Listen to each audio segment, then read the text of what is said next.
കൃഷ്ണ ഗുരുവായൂരപ്പ ശരണം. അപ്പോൾ ഗുരുവായൂരപ്പൻ്റെ ഉച്ചപൂജ കഴിഞ്ഞു, നട തുറന്നു. ഇന്നിപ്പോൾ നേരം വഴുകി. ഇന്നിപ്പോൾ എന്താ വെച്ചാൽ പുണ്യാഹാവൊക്കെ ചെയ്തിരുന്നു. അപ്പോൾ പുണ്യാഹമൊക്കെ കഴിഞ്ഞ് ഉച്ചപൂജയ്ക്കൊക്കെ നേരം വഴുകി. അപ്പോൾ എന്തായാലും നമുക്ക് തൊഴാൻ പോകണ്ടേ? എല്ലാവരും വരൂ കേട്ടോ. നമുക്ക് ഗുരുവായൂരപ്പനെ തൊഴണം. ഇന്നത്തെ അലങ്കാരം എന്താണെന്നറിയണം, എങ്ങനെയാണ് അവിടെ ഇരിക്കണതെന്നൊക്കെ നോക്കണ്ടേ? അപ്പോൾ എല്ലാവരും വന്നോളൂ. നമുക്ക് ആദ്യം തന്നെ ആ ഗണപതിയെ കാണാൻ പോവാം. കിഴക്ക് വശത്തുള്ള കിഴക്കേ നടയിലെ വലിയ ഗണപതിയെ കണ്ട് തൊഴുത് ഗുരുവായൂരപ്പനെ കാണാനുള്ള അനുവാദമൊക്കെ വാങ്ങിയിട്ട് അങ്ങനെ പോരാം. എല്ലാവരും വന്നോളൂ കേട്ടോ. അങ്ങനെ നമ്മൾ ഗോപുരവാതിൽ കഴിഞ്ഞു നേരെ അങ്ങനെ പോരുകയാണ്. അങ്ങനെ പോരുമ്പോൾ വാതിലിൻ്റെ അവിടെ എത്തി. അങ്ങോട്ട് കിടക്കാനുള്ള ഇതൊക്കെ കാരണം അത്യാവശ്യമൊക്കെ തിരക്ക് തന്നെയാണ്. പുറത്ത് അത്ര വലിയ തിരക്കില്ലെങ്കിൽ കൂടി ഇവിടം കൊണ്ട് നല്ല തിരക്കാണ്. അപ്പോൾ എന്തായാലും എല്ലാവരും നമുക്ക് ഒരുമിച്ച് അങ്ങോട്ട് കയറി പോവാം. അങ്ങനെ അവിടെ കയറുമ്പോൾ തന്നെ ആ ശ്രീലകത്തെ നെയ്ദീപങ്ങൾ ഇങ്ങനെ കാണാം. നെയ്ദീപങ്ങളും സ്വർണ്ണപ്രഭയൊക്കെ ഇങ്ങനെ കാണുകയാണ്. അപ്പം ഇനി നമ്മൾ ആ മേൽപ്പത്തൂരിൻ്റെ അവിടേക്ക് നോക്കിയിട്ട്, മേൽപ്പത്തൂർ നാരായണൻ എഴുതിയിരുന്ന സ്ഥലത്തേക്ക് നോക്കിയിട്ട് ഒന്ന് സ്മരിക്കുക അദ്ദേഹത്തെ. അത് കഴിഞ്ഞ് ആ വലത്തെ സൈഡിലെ ആ തൂണൊന്ന് തൊഴാം. നരസിംഹാവതാരം കാണിച്ചു കൊടുത്ത തൂണാണല്ലോ. അപ്പോൾ അവിടെ അതിൽ നരസിംഹാവതാരത്തിൻ്റെ ചൈതന്യം ഉണ്ട് എന്നുള്ള ആ ഒരു ഉദ്ദേശത്തിൽ നമുക്ക് അവിടെ തൊഴാം. അങ്ങനെ നമ്മൾ ഇറങ്ങി നടക്കുമ്പോൾ അങ്ങനെ ആ കാൽത്തടകളൊക്കെ കാണുന്നു, കൈവളകളൊക്കെ ഇട്ട് കാണുന്നു. പൊന്നുണ്ണിക്കണ്ണനെ എങ്ങനെ കാണാനുണ്ട്. പൊന്നുണ്ണിക്കണ്ണൻ്റെ അരയിലൊരു കയറുമുണ്ട്. ഇടത്തെ കയ്യിലൊരു പൊന്നോടക്കുഴലുണ്ട്. വലത്തെ കയ്യിലാണ് പൊന്നോടക്കുഴൽ. ഇടത്തെ കയ്യിൽ അരയിലിനെ കുത്തിയിട്ട് നിൽക്കുക. അങ്ങനെ വരുമ്പോൾ ഉരലുണ്ട് അപ്പുറത്ത്. അപ്പോൾ ഉരലിൽ കെട്ടിയ ബാലനാണെന്ന് ദാമോദരനായിട്ടാണ് ആ ശ്രീലകത്ത് നമ്മുടെ പൊന്നുണ്ണിക്കണ്ണൻ നിൽക്കുന്നത്. എല്ലാവരും ആ ഗുരുവായൂരപ്പൻ്റെ ആ ചതുർബാഹുവായ വിഗ്രഹത്തിലിരിക്കുന്ന നമ്മുടെ പൊന്നുണ്ണിക്കണ്ണനെ കണ്ടോളൂ കേട്ടോ. ആ ദാമോദര സ്വരൂപത്തിലാണ്. പിന്നെ ഒന്ന് പറയാനുള്ളത് എന്താ വെച്ചാൽ, എല്ലാവരും വരുമ്പോൾ നമ്മളെ ഉണ്ണി അവിടെ ചിലപ്പോൾ വിശന്നിട്ടൊക്കെ ഇരിക്കുക. അപ്പോൾ ഉണ്ണിക്ക് എന്തെങ്കിലുമൊക്കെ കൊടന്നു കൊടുക്കണം കേട്ടോ. നമ്മളെ ഭക്തർ എല്ലാവരും ആ ഉണ്ണിയെ കാണാൻ വരുമ്പോഴേ, ഗുരുവായൂരപ്പൻ എന്ന ആ ഉണ്ണിയെ കാണാൻ നമ്മൾ വരുമ്പോൾ നമ്മുടെ ഉണ്ണിയായിട്ടാണല്ലോ ഇരിക്കണേ.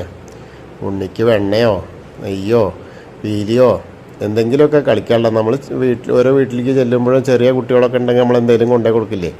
അപ്പോൾ അദ്ദേഹം ആ ചെറിയ കുട്ടിയായിട്ടല്ലേ ഇരിക്കണേ. അപ്പോൾ എന്തായാലും വരുന്ന ആളുകൾ ഭക്തർ ഒക്കെ എന്തെങ്കിലുമൊക്കെ കൊടുന്നു കൊടുക്കുക കേട്ടോ. ഒന്നുമില്ലെങ്കിൽ നമ്മളെ വീട്ടിലെ പൂവെങ്കിലും കൊടുന്നു കൊടുക്കുക. അപ്പോൾ അദ്ദേഹത്തിന് സന്തോഷമാവും.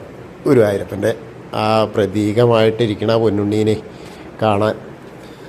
ഇന്നിപ്പോൾ കൈവളകളും കാൽവളകളും തോൾവളകളൊക്കെ അണിഞ്ഞിങ്ങനെ ആ പൊന്നിൻ്റെ ഗോപീതിലകൊക്കെ വെച്ചിട്ടുള്ള പൊന്നുണ്ണിക്കണ്ണനാ. ആ കളഭം കൊണ്ട് 3 പീലി ചാർത്തിയിട്ടുണ്ട്. ആ ചെറിയൊരു കിരീടം പോലെ വെച്ചിട്ടുണ്ട്. അങ്ങനെയൊക്കെ വെച്ചിട്ടുണ്ട്. അങ്ങനെ ആ വനമാല പോലത്തെ മാലയും ഉണ്ട്.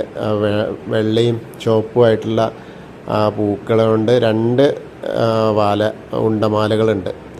അതുപോലെ തിരുമുടിയിൽ മാല ഉണ്ട്. തിരുമുടി മാലയും 2 ഉണ്ട്. അത് തെച്ചിയും തുളസിയായിട്ടുള്ള ഒന്നും, തുളസിയും പിന്നെ താമരയായിട്ടുള്ള ഒന്നും, അങ്ങനെ 2 മാലകളുണ്ട്. തിരുമുടി മാലകളും പിന്നെ മേലെ ആ വിധാനമായിട്ടൊരു 2-4 മാലകളുണ്ട്. അത് തുളസി കൊണ്ടൊക്കെയാണ് തെച്ചിയായിട്ട് ഇങ്ങനെ ചാർത്തിയിട്ടുണ്ട്. അതിൻ്റെ ഇടയിൽ ആ ഉണ്ടമാലകളുടെയും ആ തിരുമുടിമാലകളുടെ ഇടയിൽ നമ്മളെ പൊന്നുണ്ണിക്കണ്ണൻ ഇങ്ങനെ തിളങ്ങാണ്. ആ സ്വർണ്ണഗോപി ഇങ്ങനെ കണ്ടുമ്പോഴേ നല്ല അതേമാതിരി പൊന്നിൻ്റെ ഓടക്കുഴലും അല്ലേ. അപ്പോൾ അതിങ്ങനെ ആ നെയ്വിളക്കിൻ്റെ പ്രഭയിൽ കാണുകയാണ്. നല്ല തിളക്കാ. ഇന്ന് വെണ്ണയൊന്നും കിട്ടിയിട്ടില്ല. അതുകൊണ്ട് എന്തായാലും സാധാരണ വെണ്ണയൊക്കെ കൊടുക്കണത്, അന്ന് വെണ്ണ കൊടുത്തിട്ടില്ല. അപ്പോൾ അവിടെ ആ ഉരലുമ്മിൽ കെട്ടിയിട്ടുണ്ട്. അപ്പോൾ ആ പാവം ആയിട്ടാണ് അന്ന് നിൽക്കണത്. മഹാപാവമാണ്. ഞാനൊരു പാവ കുട്ടിയാണേന്ന് പറഞ്ഞിട്ടാണ് അവിടെ നിൽക്കുന്നത്. ഞാനൊന്നും ചെയ്തിട്ടില്ല അമ്മേ, വെറുതെ എന്തിനാ എന്നെ ഇവിടെ കെട്ടിയിട്ടുണ്ടെന്ന് ചോദിച്ചിട്ട് ഇരിക്കുകയാണ്. അപ്പോൾ ആ പൊന്നുണ്ണിക്കണ്ണനെ നമ്മൾ കണ്ട് മനസ്സിൽ അങ്ങോട്ട് ധ്യാനിക്കുക. എല്ലാവരും ഇപ്പോൾ ആ ശ്രീകോവിലിൻ്റെ മുൻപിലാണ്, ആ സോപാനപ്പടിയിലാണ് എന്നാണ് ചിന്തിക്കുക. എന്നിട്ട് ശ്രീലകത്തേക്ക് നോക്കുന്നു, ആ പൊന്നുണ്ണിക്കണ്ണനെ, ആ ദാമോദര സ്വരൂപത്തെ നമ്മൾ കാണുന്നു എന്ന് ചിന്തിക്കുക. അപ്പോൾ നമ്മുടെ മനസ്സിലേക്ക് ആ ദാമോദര സ്വരൂപം വരും കേട്ടോ. എല്ലാ ഭക്തരും അങ്ങനെ ചിന്തിക്കുക. ഇന്നിപ്പോൾ നവകാഭിഷേകവും ഉച്ചപൂജയും ഒക്കെ ഉണ്ടായിരുന്നത് പൊട്ടക്കുഴി രജു ഭവദാസോദിക്കനാണ്. അതുപോലെ കളഭാലങ്കാരം ഉണ്ടായിരുന്നത് പഴയം സുമേഷോദിക്കനാണ് നമ്മുടെ ദാമോദര സ്വരൂപത്തെ ഒന്ന് ചാർത്തിയണത് കളഭത്തിൽ. അപ്പോൾ എല്ലാവരും കണ്ട് വണങ്ങിക്കോളും. ഇനി നമ്മൾ പുറത്തേക്ക് ഇങ്ങനെ പോരുകയാണ്. അപ്പോൾ എല്ലാവരും ഇത് ഷെയർ ചെയ്യണം കേട്ടോ, മറ്റുള്ള ഭക്തരിലേക്കും കൂടി എത്തട്ടെ, മറക്കണ്ട. സബ്സ്ക്രൈബ് ചെയ്യാത്ത ആളുകൾ സബ്സ്ക്രൈബ് ചെയ്യുക. ഇനി നമുക്കിങ്ങനെ അങ്ങനെ ഇറങ്ങിയിട്ട് ആ തിടപ്പള്ളിയിലേക്കൊക്കെ നോക്കാം. അവിടെ രാവിലെ ഗണപതി ഹോമം നടത്തുന്ന സ്ഥലമാണ്, ഭഗവാന് നേദ്യം ഉണ്ടാക്കുന്ന സ്ഥലമാണ്. അപ്പോൾ അതൊക്കെ ഒന്ന് കണ്ട് മനസ്സിലിങ്ങനെ വണങ്ങിക്കോളും. ഇനി ആ സപ്തമാതാക്കളെയൊക്കെ കണ്ട് വണങ്ങി ഇങ്ങനെ പോരാം. വിഘ്നേശ്വരൻ്റെ അടുത്ത് വരാം. വിഘ്നേശ്വരന് അത് അലങ്കാരം അങ്ങനെ വന്നുകൊണ്ടിരിക്കുകയാണ്, അലങ്കരിച്ചുകൊണ്ടിരിക്കുകയാണ്. അപ്പോൾ അതൊക്കെ കണ്ട് വിഘ്നേശ്വരനെയൊക്കെ കണ്ട് തൊഴാം.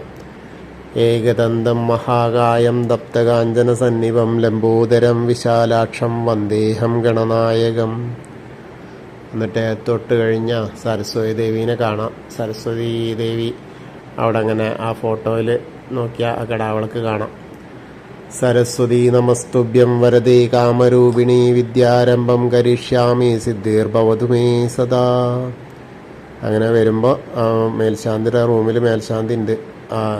അവിടുന്ന് പ്രസാദമൊക്കെ വാങ്ങാം. പ്രസാദമൊക്കെ വാങ്ങി അനന്തപത്മനാഭസ്വാമീനെ കാണാം. അനന്തപത്മനാഭസ്വാമിക്കൊക്കെ കണ്ട് ഇങ്ങനെ തൊഴുത് വരുമ്പോൾ ശ്രീകോവിലിൻ്റെ പുറകുവശത്തായിട്ട് സാഷ്ടാംഗം നമസ്കരിക്കാം. സ്ത്രീകൾ മുട്ടുകുത്തിയാൽ മതി, മുട്ടുകുത്തിയിട്ട് പ്രാർത്ഥിച്ചാൽ മതി. ഒരിക്കലും അവർക്ക് പൂർണ്ണമായിട്ടുള്ള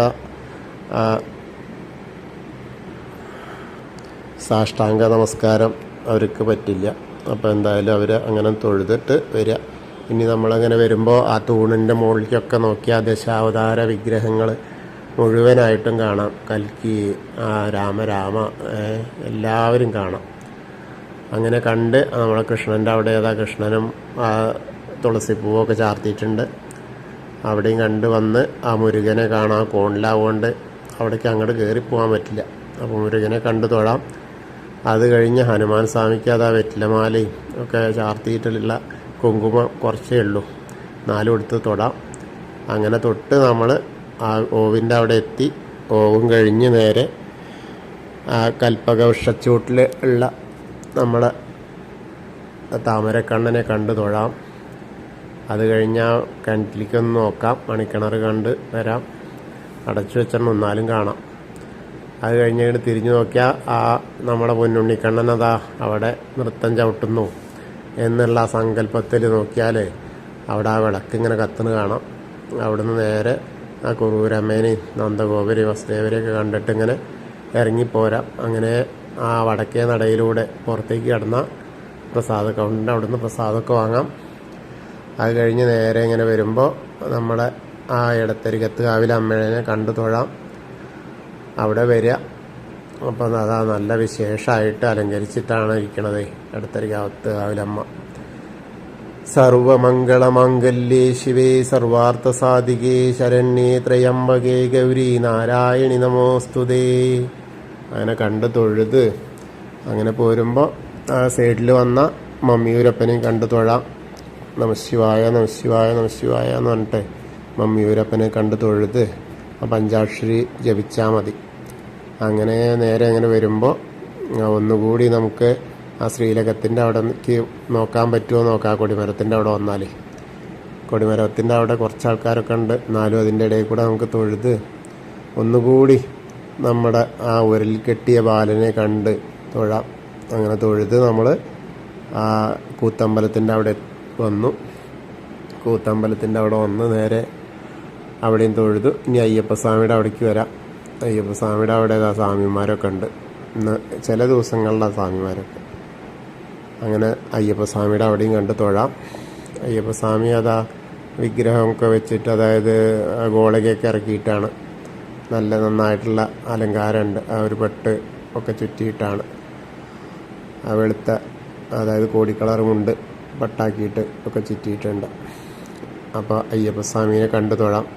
ഭൂതനാഥസുധാനന്ദ സർവഭൂതദയാപര രക്ഷ രക്ഷ മഹാബാഹു ശാസ്ത്രേ സ്തുഭ്യം നമോ നമ. അങ്ങനെ കണ്ടു തൊഴുത് ഒന്ന് വലം വെച്ച് നേരെ ഇങ്ങനെ വരിക. അങ്ങനെ വരുമ്പോൾ പടിഞ്ഞാറ നടയിലെത്തുമ്പോൾ ആ ദീപസ്തംഭത്തിൻ്റെ മുകളിലേക്ക് വയ്ക്കാൻ നമ്മളെ വേണുഗോപാല സ്വരൂപത്തെ കാണാം. അതുപോലെ കൊടിമരത്തിൻ്റെ അവിടെ അതാ ആ മുരളീധരനെ കാണാം. അങ്ങനെ കണ്ട് തൊഴാം. അപ്പോൾ നമ്മളെ ഉച്ച പൂജയ്ക്ക് പോയി ഉച്ചപൂജ അലങ്കാരം കണ്ട് തൊഴുതു. എല്ലാവരും, എന്നെ ശ്രവിക്കുന്ന എല്ലാവരും ആ ഗുരുവായൂരപ്പൻ്റെ ഉച്ചപൂജ അലങ്കാരം കണ്ടു തൊഴുതു എന്നുള്ള സങ്കല്പത്തിൽ ഇരിക്കുക. കൃഷ്ണായ വാസുദേവായ ഹരയേ പരമാത്മനെ പ്രണതക്ലേശനാശായ ഗോവിന്ദായ നമോ നമഃ. ഹരേ കൃഷ്ണ.